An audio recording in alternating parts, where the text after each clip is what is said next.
ও খালা গো, ছাড়ো ছাড়ো ছাড়ো। ওরে বাবা রে।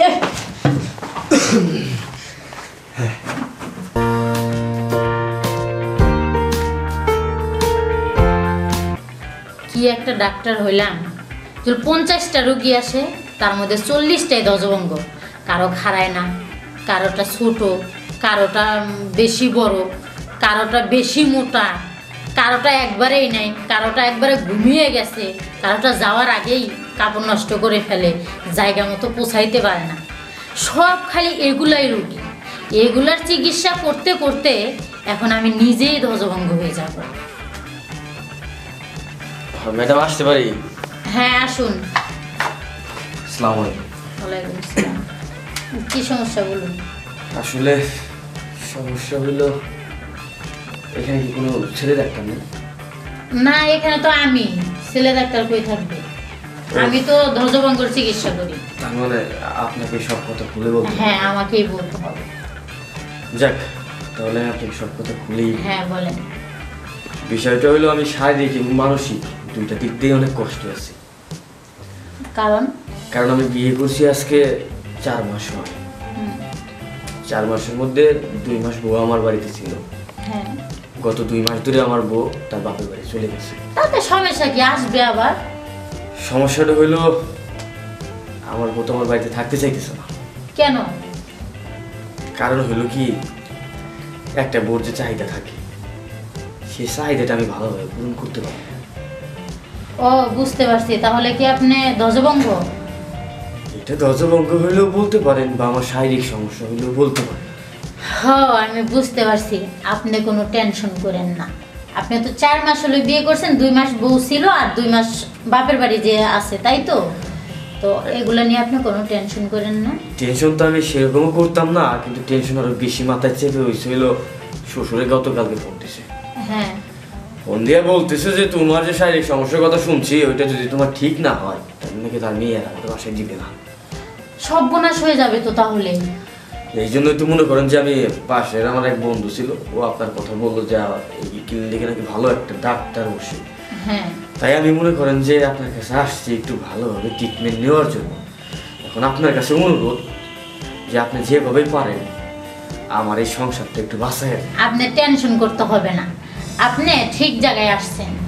আপনার বউ দেখবেন একলাই চলে আসবে।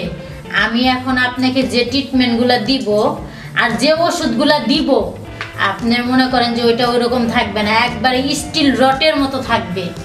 আপনার বউ কেন, আপনার বউর যে 14 গোষ্ঠী আছে, সেও এসে আপনার বাড়িতে থাকতে চাবে। আপনি কোনো টেনশন করেন না, ঠিক আছে?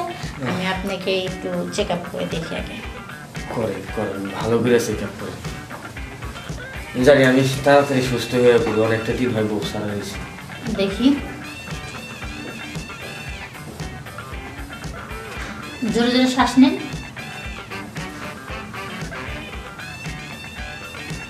দেখি চোখ, জিভলাটা দেখি। দেখি এখানে একটু। ভাইয়া, আপনার চেনটা একটু খুলতে হবে। এগুলা কি করলেন আপনি? ফুলতে না ফুলতে, হাত দিতে না দিতে আপনি একবারে শেষ করে ফেললেন, জায়গা মাখায় ফেলছেন। এইটাই তো আমার সমস্যা।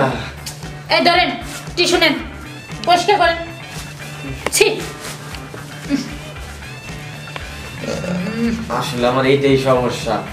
আমি কোনো কিছু হওয়ার আগেই নিজের কন্ট্রোলটাই হারিয়ে ফেলি। এই জন্য আমি আপনার কাছে আসছি, যেভাবে হোক আমার একটু ভালোভাবে ওষুধ টষুধ দেন, যাতে আমার সব কিছু সাইরা যায়। এই বিষয়টা, এইরকম অসুখটা হলো খুব খারাপ অসুখ। আপনি কোনো টেনশন করতে হবে না, ঠিক আছে? আমি আপনাকে প্রেসক্রিপশন করে দিচ্ছি। এই ওষুধগুলা নিয়ম মতো খাবেন, দেখবেন আপনি সব সমস্যার সমাধান পাবেন।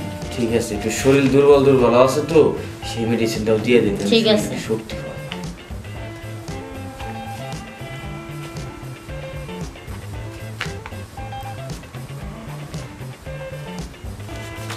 এই ধরেন, আচ্ছা, এই ওষুধটা রাত্রে খাবেন খাবারের আগে। খাবার আগে?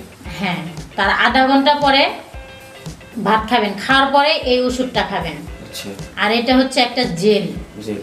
এই জেলটা, এই যে এরকম আপনার যন্ত্রটা, একবারে মনে করেন যে এইখান থেকে শুরু করে মনে করেন আগে প্রথমে এরকম করে আলতো আলতো করে এই নগে করে এক নগে করে এভাবে ভরায়া এরকম করে দিয়া দিয়া দিয়া দিয়া তারপরে হালকা কইরা এই যে এইভাবে মালিশ করবেন।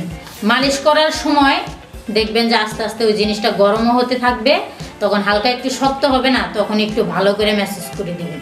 ম্যাসেজ করে দেওয়ার পরে দেখবেন যে আপনার এই যন্ত্রটা একবারে রটের মতো দাঁড়ায় গেছে। সত্যি বলতেছেন? আপনি সঠিক জায়গায় আসছেন, বুঝছেন? ঠিক আছে, যেহেতু আপনি বললেন আমার সব সমস্যার সমাধান হবে। এই ওষুধগুলো নিয়ম মতো কিন্তু 15 দিন খেতে হবে, আর 15 দিন পরে অবশ্যই আমার চেম্বারে আবার আসবেন, আপনাকে আমি প্র্যাকটিক্যালি প্রমাণ করে দেব। ঠিক আছে, আপনি যেহেতু বলতেছেন আমি মেডিসিনগুলো খাইয়ে দেখি।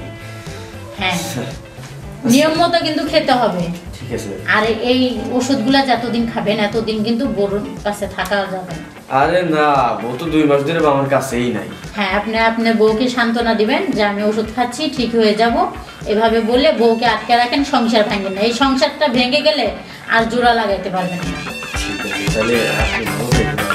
ঠিক আছে, টাকাটা ওখানে দিয়ে যাবেন।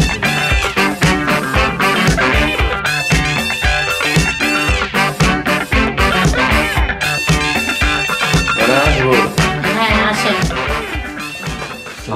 ওয়ালাইকুম আসসালাম। বলুন কি সমস্যা? ভালো আছেন? হ্যাঁ, ভালো আছি। চিনতে পারছেন আমারে? হ্যাঁ, চিনতে পারছি। ওষুধ পানিগুলো নিয়ম মতো খেয়েছেন?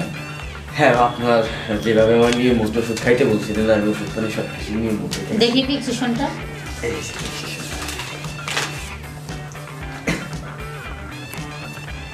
সবকিছু তো ঠিক আছে না? হ্যাঁ, সব কিছু ঠিক আচ্ছা, আছে। আমি আপনাকে একটু চেক আপ করে দেখি আগে।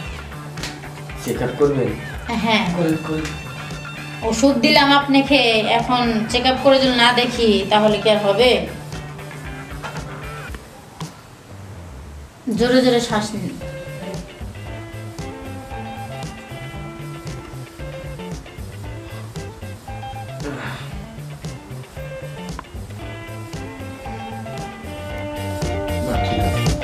জিহ্বাটা দেখুন,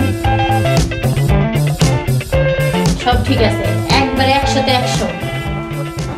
সব ঠিক আছে সেটা তো বুঝলাম, কিন্তু আপনি যে সময় আমার হাইতে হইতে দেখলেন, আপনি আমার বলছিলেন যে আমার প্র্যাকটিক্যালি কিছু পরীক্ষা করাবেন, সেটা তো করালেন না। প্র্যাকটিক্যালি পরীক্ষাটা করান। আচ্ছা, আমি এই কথা বলছি, আমার মনে নাই, অথচ আপনার মনে আছে। হ্যাঁ, মনে থাকবে না কেন? আমার সমস্যা তো এই সমস্ত ঘিরে, আর এই সমস্ত নিয়েই তো আমার সবকিছু মনে থাকে। এই জন্য মনে করেন যে আমি আপনার কাছে আসছি। এখন আপনি আমার যে মেডিসিন দিয়েছিলেন সেই মেডিসিনে কাজ করলো নাকি না করলো সেটা তো আমি ভালো করে বুঝতে পারতেছি না, জানতে পারতেছি না। তার জন্য প্র্যাকটিক্যালটা আমি আপনাকে করতে বলতেছি, আমার প্র্যাকটিক্যালটা করায় না। আচ্ছা, আমি আপনাকে কিভাবে প্র্যাকটিক্যাল দিব, প্র্যাকটিক্যাল প্রমাণ দিব বলেন তো? আপনাকে তো যা যা করার ট্রিটমেন্ট, যা যা ওষুধ পানি দেওয়ার যা যা প্রয়োজন ছিল আপনার রোগের ক্ষেত্রে, তারা তো আপনি দিয়েছি আমি। এখন আপনি তো আমার দিচ্ছেন, এটার ফল হয়েছে কি না হয়েছে সেটা আমার দেখতে হবে না? শুনেন, আমি বলি, আপনি 100-তে 100 আপনি ঠিক হয়ে গেছেন। আপনি নিশ্চিন্তে আপনার বউকে নিয়ে এসে সংসার করতে থাকেন। তারপরে মনের ভিতরে কিরকম জানি একটা লাগতেছে, পরে আনলাম, পরে আবার চলে জায়গা, কি একটা ঝামেলা না?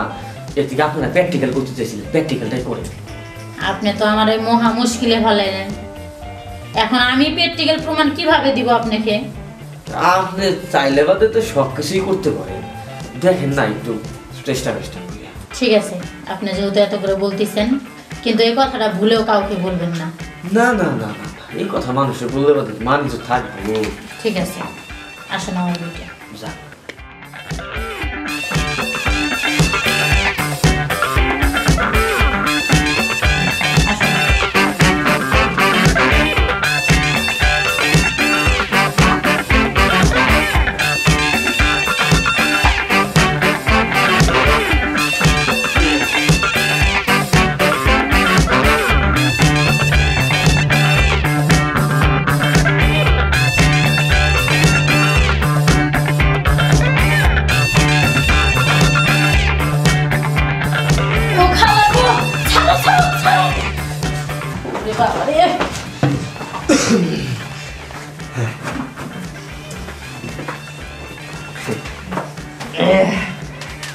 যাকে হ্যাঁ, আমি খুশি হয়েছি। আচ্ছা ম্যাডাম, কি বুঝলেন দেখি? কি বুঝলাম? যা বোঝার ভালোই বুঝছি। এবার আপনি পরিপূর্ণতাভাবে সুস্থ, আপনার রোগ একবার ঠিক হয়ে গেছে, বুঝছেন? আপনার ইঞ্জিল একবার রটের মতো হয়ে গেছে। এবার আপনি নিশ্চিন্তায় আপনার বউকে আনতে পারেন। আর শুনেন, বউকে যেদিন আনতে যাবেন ওই দিন বউর কাছে কিন্তু বলবেন না যে আপনি বউকে আনতে গেছেন, ওই দিন শ্বশুরবাড়ি থাকবেন। তারপরে আপনি দেখতে পারবেন সকালবেলা ঘুমে থেকে উঠে আপনার বউ ব্যাগ ট্যাগ গুছাইয়া আপনার না জানায় আপনার নিয়ে আপনি বাড়িতে হাঁটা দিছে। থাক, মনে একটু শান্তি পেলাম কথাটা শুনে। মনে শান্তি পাইছেন, কিন্তু আমার তো একবার 12টা বাজিয়ে দিচ্ছেন। আচ্ছা তাহলে আমি আসি। ঠিক আছে, আসতে পারেন। ঠিক আছে, তাহলে ভালো থাকি। ঠিক আছে।